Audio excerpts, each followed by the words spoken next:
That's just, me, Good with it. business major, but not journalism. All right.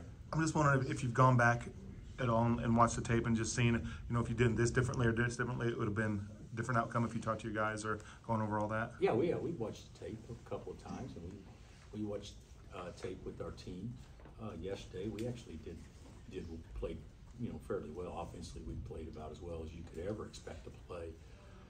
We scored 1.44 points per possession in the second half against arguably one of the very best defensive teams in the country in their building. So the biggest thing was we didn't stop them at the end of the shot clock. They scored a very high percentage of their points in the last 5 seconds of the shot clock, meaning they just jumped up and made some shots, and we got to do a better job finishing possessions. But I wasn't discouraged by any stretch leaving out of there. I thought that was better. We played better. It didn't equate to a victory, a win, but it was certainly better than what we've done many times this year when we got W's. And I know tonight Texas has Houston, and tomorrow you guys have Oklahoma State, and then Saturday Houston. Top to bottom, I know we've discussed it, but have you seen a more difficult conference or a tougher conference top to bottom than this? I haven't. I think we had 8 teams ranked today. Mm-hmm. Is that right? And 7 of our last 11 games are against ranked opponents as of this week. So yeah, it's hard. We've said that all along. I mean, that shouldn't surprise you guys. Yeah, it's a hard league, and certainly also challenges of Saturday, Monday 3 more times, if I'm not mistaken, as well. So, but yeah, it's a monster league, and hopefully one that will prepare everybody in the league for postseason. Bill, you've talked about late shot clock situations, and obviously besides kind of getting your hand up and playing defense, is there anything you guys can do differently, you think, in those kind of situations, or is it just kind of luck? It comes down to luck? No, I don't. I actually think that you can do a lot of things right, and teams can still score, and you can do a lot of things wrong, and teams can still miss. That's basketball. But I think in our situation, switching up, understanding the clock. There's a shot clock on both ends, so if you're guarding facing this way, you can see the shot clock, and understanding on both ends. In certain situations, you don't gamble, you don't lunge, you don't reach, you don't foul, you switch up, you make them make an extra bounce. There's a lot of things that theoretically, in theory, I mean, why would you let a guy get a shot off the catch if there's 2 seconds left on the shot clock? In theory, there's some things like that certainly we can do, but we haven't been great this year in being really good in the last latter seconds of a shot clock. Now, there's been many possessions this year we've got shot clock violations or whatever, but at game point, we got to be better at those situations. Coach, Juan was talking about the not only is the league rugged, monster league, as it always has been, he commented on the variety of styles that everyone sees and how that can help in the postseason. Can I get your thoughts on that? And then also just a general overview of Juan with being Kuzi top 10. Yeah, I'm happy for Juan. I actually saw that today, that he made the top 10 finalist. And I do think that Juan had one of his better games in Ames. I thought he was better and played well. So yeah, of course I'm happy for Juan. But I think there are a lot of different styles, a lot of different coach philosophies, a lot of teams that ice a ball screen, that trap a ball screen, that trap the post, that don't, that force everything baseline, that play 1-3-1, that play 2-3, that play zone, back to man after 2 passes. There's a lot of different things like that I think hopefully, you get into postseason, it won't be the first time you've seen it. So I think Juan's point is pretty spot on, although we haven't talked like that. That's just him on his own realizing that. You guys just played Oklahoma State 2 weeks ago. What are kind of the pluses and minuses of having these quick back-to-back games almost, where you play teams in quick succession? Yeah, I don't like them. I don't like you play two teams twice, and then you play one team once.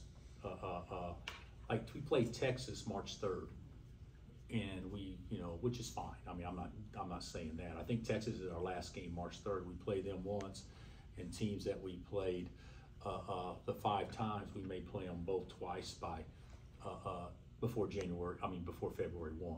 That just seems kind of strange to me.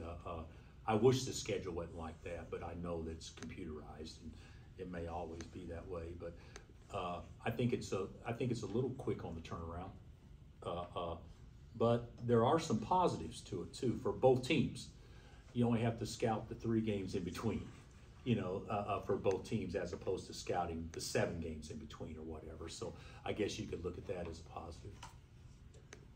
Bill, Johnny's sample size as a starter is still relatively small, but he's really jumping up and making everyone aware of him. How does he impact the chemistry of the others moving forward if he continues to escalate his game? Well, if he continues to play at the level he's playing at now offensively, we're gonna end up being a pretty good offensive team. I don't think there's any doubt about that. If you go back and look since he's been starting, and the production that he's had, it hasn't been offensively where we've struggled at all. We've actually done a pretty good job in those areas. So yeah, he's been great.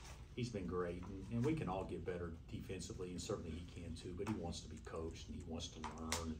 This is all new to him, but he's a guy that our guys have total comfort playing with and confidence in.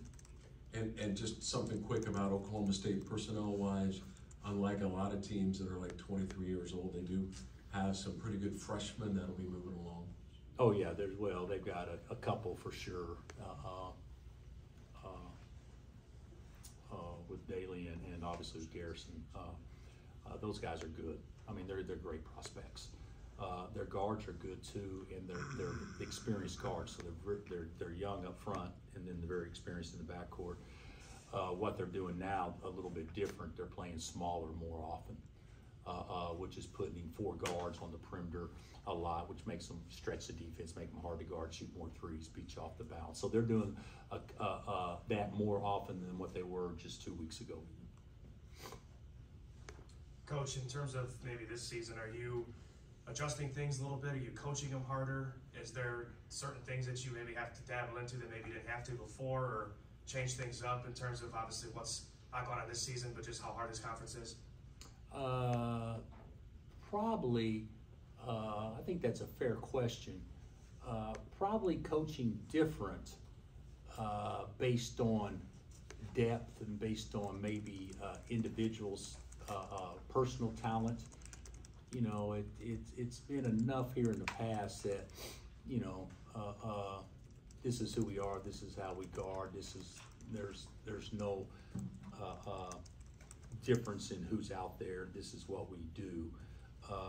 Where this year we probably tried to, and it's been somewhat effective, we probably tried to play to scout and report and things like that more this year than maybe what in years past, based on this is how we need to guard for this game or that game, or this is, and they're more probably substantial type changes than there are mere minor tweaks.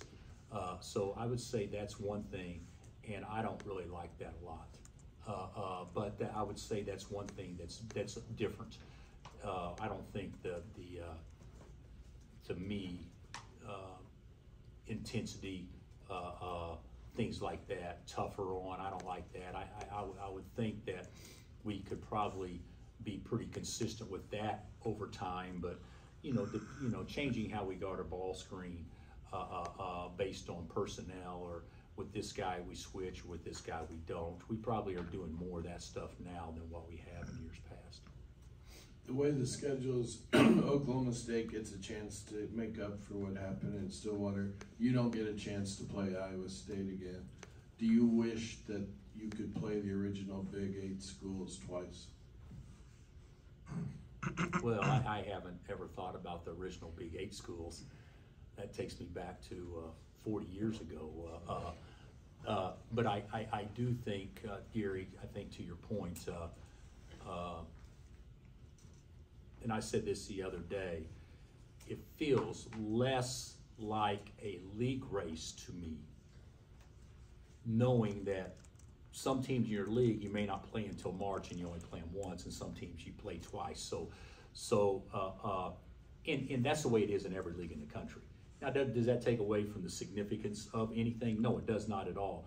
I'm talking about, from my standpoint, knowing that you line up and you play everybody twice feels more like it's obviously everybody gets the same opportunities. And I'm not saying ours have been bad, good, or indifferent. It just feels that way to me. But you also got to understand, my first several years here, we did play a similar unbalanced league. It felt a little different because you knew exactly who you were playing each year, you know, and you just knew exactly how many times you're going to play somebody that year. But teams could benefit, as we did back then, by not playing Texas when they had LaMarcus Aldridge twice, or not playing Blake Griffin when they had, not playing OU when they had Blake Griffin twice.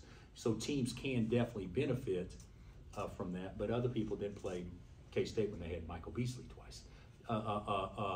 You know, you can benefit, and that's not the point of what I said.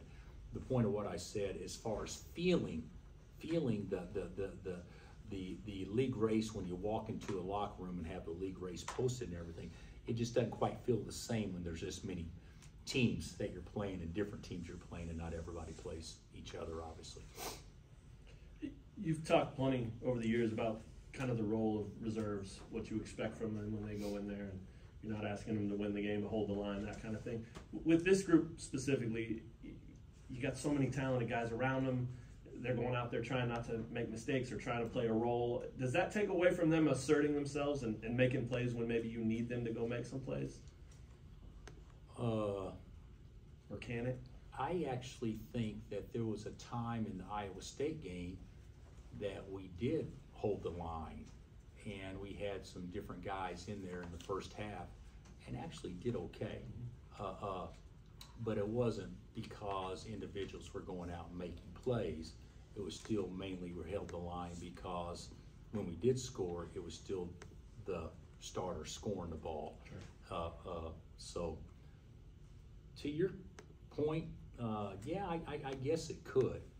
You know, you put a backup quarterback in late in the game. Is it his job not to turn it over, or is it his job to go make a play to win it? Yeah. More times than not. I mean, so yeah, your point is good, but I don't think that the job that you know, fitting in with the others and playing aggressively with other starters in the game, I don't think that should be an issue. I really don't. I think that they should play the same way regardless, but you know, maybe play, understand, you know, defend, rebound, take care of the basketball is probably important regardless of who's in the game, and I think we can do a better job of that. Yeah, it just seems like with so many of those guys, a couple All-Americans, a couple guys that played in the title game, it would be easy, right, to look around and say, I'll let him do it. You know, I speak from experience of, that was my career. Yeah. Yeah, well, you had to play. You had to let everybody do everything. The 2 minutes you did get in the game. So yeah, I think there's maybe some truth to that, but you know, you don't see it as an issue, though. I see that would be an issue on any team.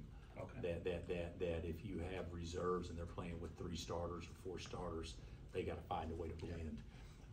One thing that we have used a lot in terminology over time was blend guys. Mm-hmm. You know, those are the type of guys a lot that are off the bench, usually blend type guys that can come in and play with anybody and make the situation better. Anything else?